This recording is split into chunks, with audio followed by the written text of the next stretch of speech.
আপনার উম্মতকে এবং মানুষকে বান্দাকে কেবলমাত্র আমি আল্লাহর ইবাদতের জন্য বানাইলাম। কার ইবাদতের জন্য আল্লাহ বানাইছে বলেন? কার গোলামি করবে মুমিন? আল্লাহ রাব্বুল আলামিন বলেন, ইন্নাল্লাযীনা ক্বালু রাব্বুনাল্লাহ,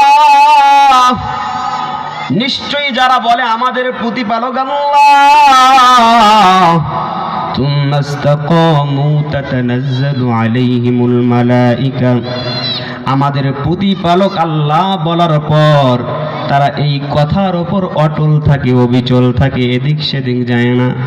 আমার প্রতিপালক আল্লাহ, আমাদের প্রতিপালক আল্লাহ, এটা বলবার পরে ব্যক্তিগত জীবনে রবকে রব মানে, প্রতিপালককে প্রতিপালক মানে, পারিবারিক জীবনে রবকে রব মানে, সামাজিক জীবনে রবকে রব মানে, রাষ্ট্রীয় জীবনে রবকে রব মানে, আন্তর্জাতিক জীবনেও রবকে রব মানে।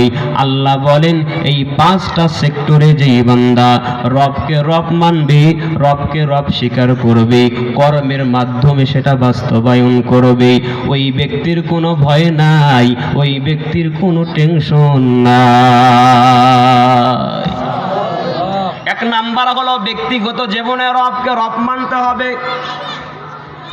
আপনি পার্সোনালি ব্যক্তিগত জীবনে রবকে রব মেনেছেন মুমিন, 5 ওয়াক্ত নামাজ পড়েন, হজ করেছেন, যাকাত দেন, রোজা রাখেন, ইসলামের যত বিধান আছে সব বিধানগুলো পালন করেন, কিন্তু পারিবারিক জীবন কি আপনি রবকে রব মানতে পারলেন না? আপনার সন্তানকে আদর্শ সন্তান হিসাবে গড়াইতে পারলেন না, আপনার সন্তানকে আদর্শ সন্তান বানানোর চেষ্টা করলেন না। আল্লাহ রাব্বুল আলামিন বলেন, না না না, তুমি প্রকৃত মুমিন নও, বরং তুমি অপূর্ণ ঈমানদার রয়ে গেছো। ভাই এই আমার মুখ কাছে যেন নেওয়ার লাগে, এই যে ভাই এখান থেকে যেন সাউন্ডটা আসে, কাছে নিতে হচ্ছে, এখান থেকে সাউন্ড যেন আসে। ব্যক্তিগত জীবনে রবকে রব মানবে মুমিন।